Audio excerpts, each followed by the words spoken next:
प्रिय विद्यार्थियों, हम नीति शतकम जो कि महाकवि भर्तृहरि विरचित है उसका अध्ययन कर रहे थे। 19 तक के पद्यों का अध्ययन हमने पूर्व वीडियो के अंतर्गत किया था।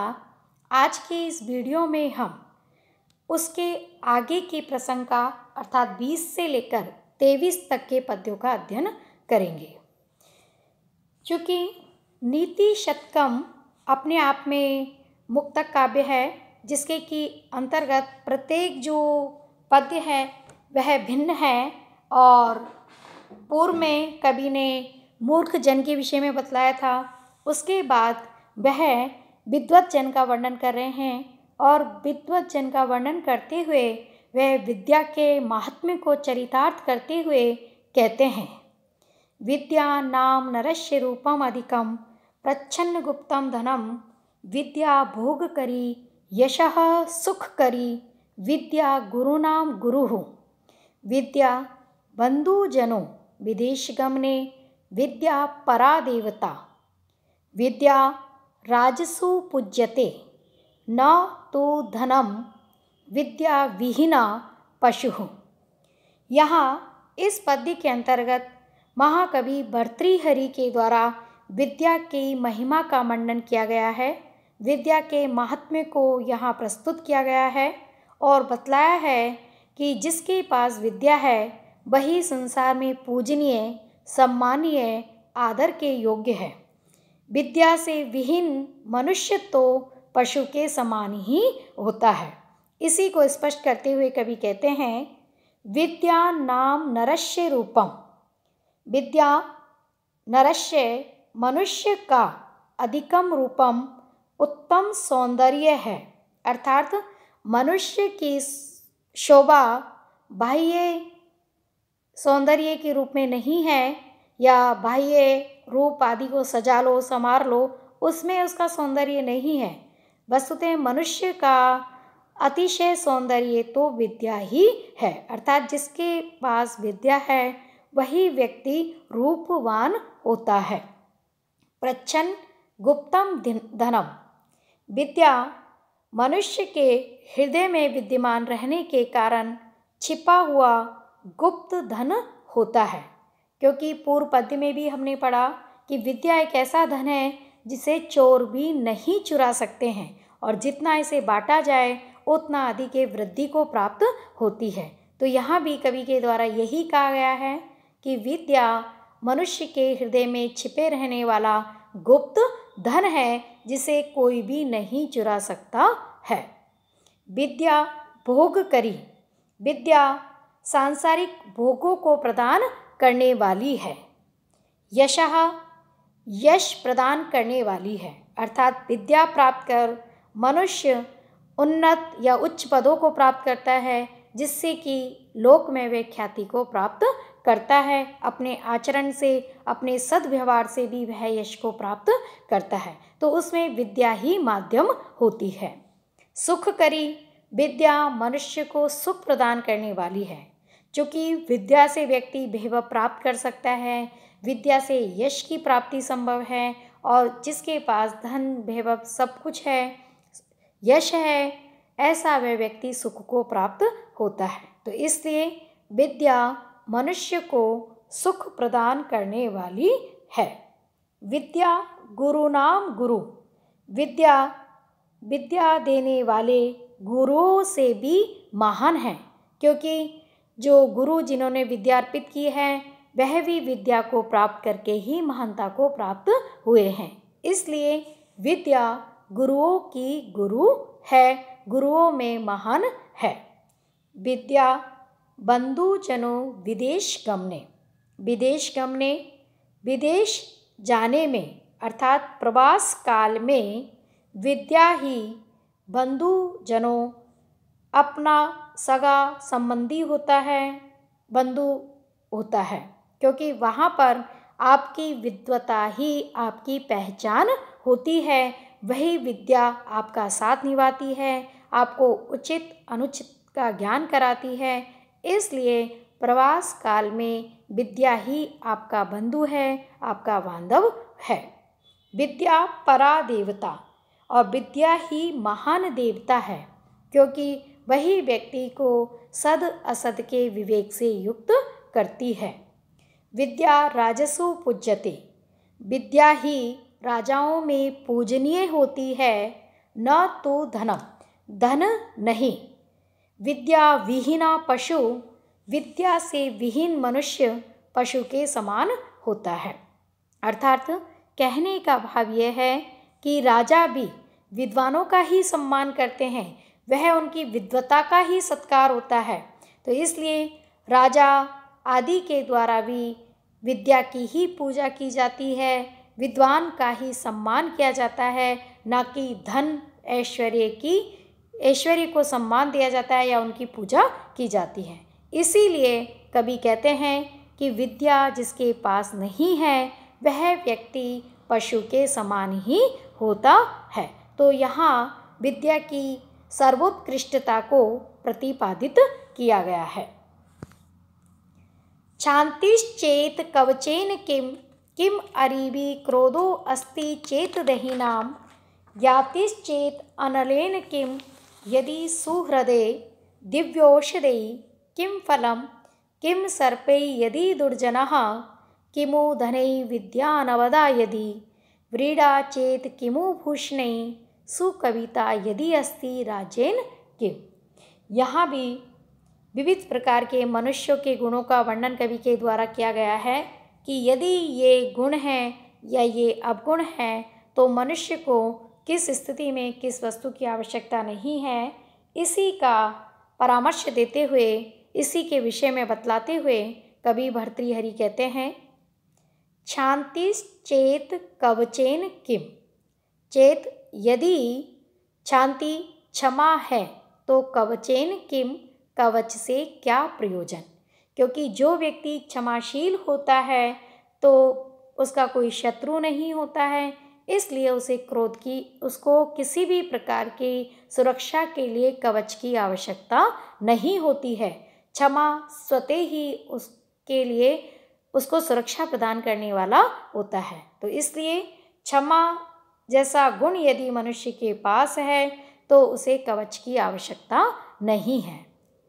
किम अरीवी क्रोधो अस्ति चेत देहिनाम, और यदि देहिनाम देहधारियों के पास, अर्थात मनुष्य के पास क्रोधो अस्ति क्रोध है, किम अरीवी तो शत्रु से क्या प्रयोजन। क्योंकि क्रोध ही मनुष्य का सबसे बड़ा शत्रु होता है। कारण क्रोध में व्यक्ति विवेक शून्य हो जाता है, क्या सही है क्या गलत है, क्या उचित है क्या अनुचित है, उसका उसे भान नहीं रहता है। इसलिए क्रोध मनुष्य का सबसे बड़ा शत्रु है।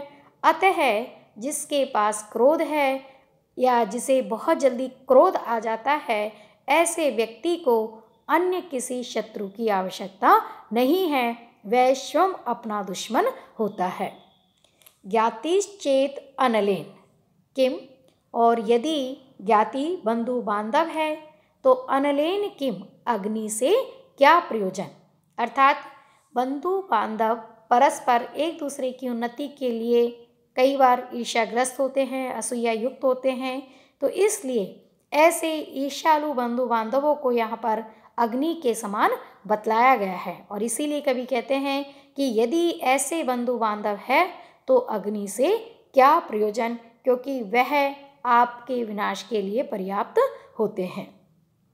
सुहृदा यदि दिव्योषधि किम फलम, और यदि सुहृद अच्छे मित्र हैं, सच्चे साथी हैं, तो दिव्य औषधियों से क्या लाभ। क्योंकि सच्चा मित्र हर परिस्थिति में, चाहे कैसी विषम परिस्थितियां क्यों ना हो, सदैव आपका साथ निभाता है। इसलिए सच्चे मित्र को दिव्य औषधि के समान यहाँ बतलाया गया है।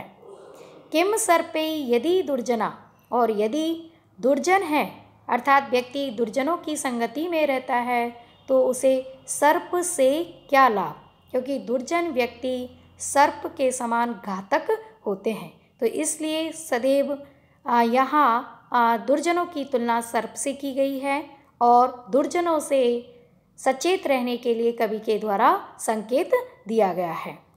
किमु धनई विद्या अनवदा यदि, और यदि अनवदा विद्या निष्पाप निर्दोष विद्या किसी के पास है तो धनई किम, धन से क्या लाभ, क्योंकि यदि उसके पास विद्या है तो वह व्यक्ति विद्वता के बल पर यश, वैभव, सुख आदि प्राप्त कर सकता है।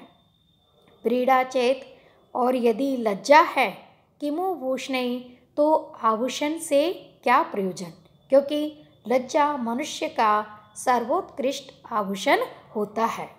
सुकविता यदि अस्ति, और यदि व्यक्ति में काव्यत्व क्षमता है, श्रेष्ठ कवित्व है, तो राज्येन किम, उसे राज्य से क्या लाभ, राज्य से क्या प्रयोजन। तो यहाँ पर महाकवि भर्तृहरि के द्वारा विविध प्रकार के गुण या अवगुण जो व्यक्ति के पास हैं तो उससे होने वाले लाभ और हानि के विषय में एक संकेत किया गया है, संकेत दिया गया है। दाक्षिण्यम स्वजने दया परजने, साठ्यम सदा दुर्जने, प्रीति साधुजने, नयो नृपजने, विद्वतजने च आर्जवम, शौर्यम शत्रुजने, क्षमा गुरुजने, कांताजने धृष्टता, ये चे एवं पुरुषः कलासु कुशला, तेषु एव लोक स्थितिः।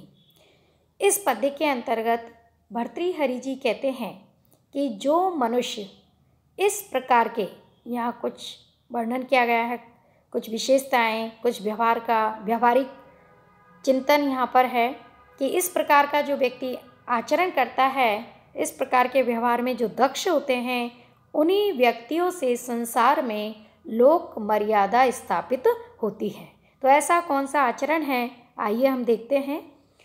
दाक्षिण्यम स्वजने, स्वजने अपने बंधु बांधवों के प्रति, दाक्षिण्यम उदारता रखना, अपने बंधु बांधवों के प्रति सदा उदार हृदय वाला होना चाहिए।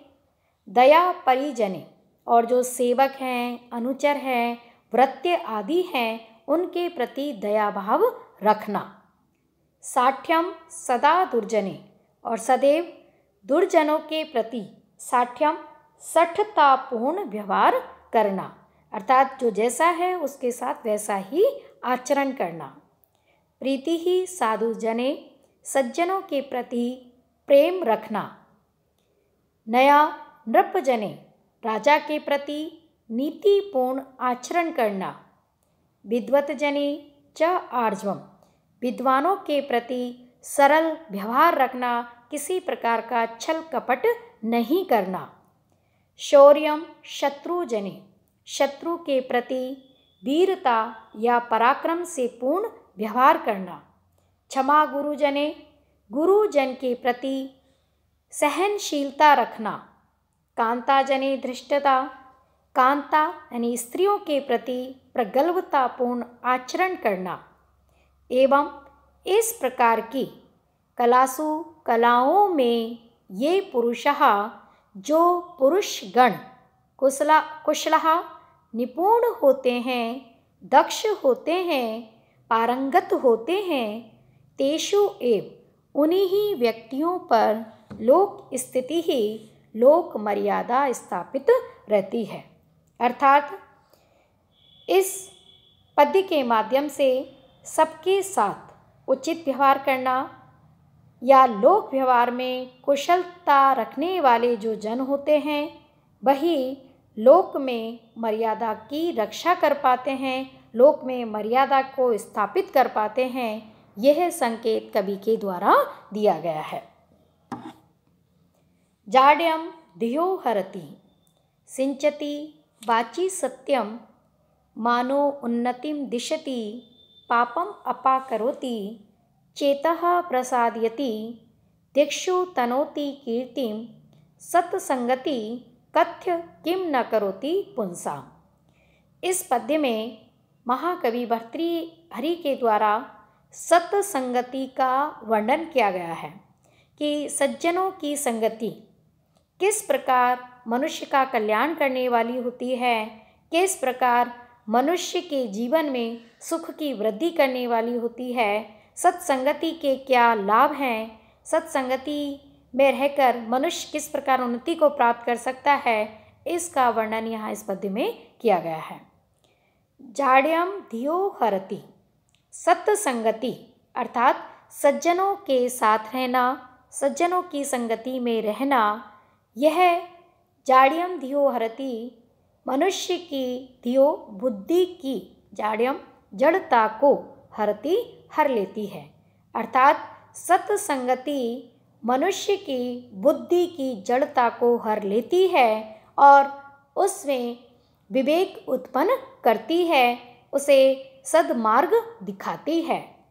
सिंचति वाची सत्यम, वाणी में सत्य का सिंचन करती है, अर्थात मनुष्य के गुणों में वृद्धि करके असत्य को दूर कर उसकी वाणी में मधुरता और सत्य का सिंचन करती है। मानो उन्नतिम दिशति, मान सम्मान में वृद्धि करती है। पापम अपाकरोति, और पाप को नष्ट कर देती है। चेतः प्रसादयति, मनुष्य के चित्त को प्रसन्न करती है। दिक्षु तनोति कीर्तिम, दिशाओं में यश को फैलाती है, अर्थात मनुष्य के विचारों को सिद्ध कर उन्हें निर्मल बना देती है, प्रसन्न चित्त बना देती है। और इस प्रकार उत्तम व्यवहार से जब मनुष्य युक्त होता है तो उसकी कीर्ति, उसका यश चारों ओर फैल जाता है। तो इस प्रकार कथ्य कहो कि सत्संगति पुंसाम, मनुष्य के लिए किम न करोति, क्या नहीं करती है। अर्थात सत्संगति मनुष्य का सब प्रकार से कल्याण करने वाली होती है, उसे अनिर्वचनीय सुख देने वाली होती है, संसार में उसकी कीर्ति को चारों ओर फैलाने वाली होती है, उसकी बुद्धि से जड़ता को नष्ट कर देती है, उसकी वाणी में सत्य का सिंचन करती है, मान सम्मान में वृद्धि करती है, पाप कर्मों से उसे दूर करती है, चित्त को निर्मल बनाकर प्रसन्न चित्त बना देती है और उसे यशस्वी बनाती है। तो इस प्रकार सत्संगति मनुष्य का बहुविध कल्याण करने वाली होती है। इसलिए यहाँ इस पद्य के माध्यम से महाकवि भर्तृहरि के द्वारा यह उपदेश दिया गया है, नीतिपरक उपदेश दिया गया है कि मनुष्य को सदैव अच्छे व्यक्तियों की संगति में ही रहना चाहिए। आज का वीडियो हम यहीं पर समाप्त करते हैं।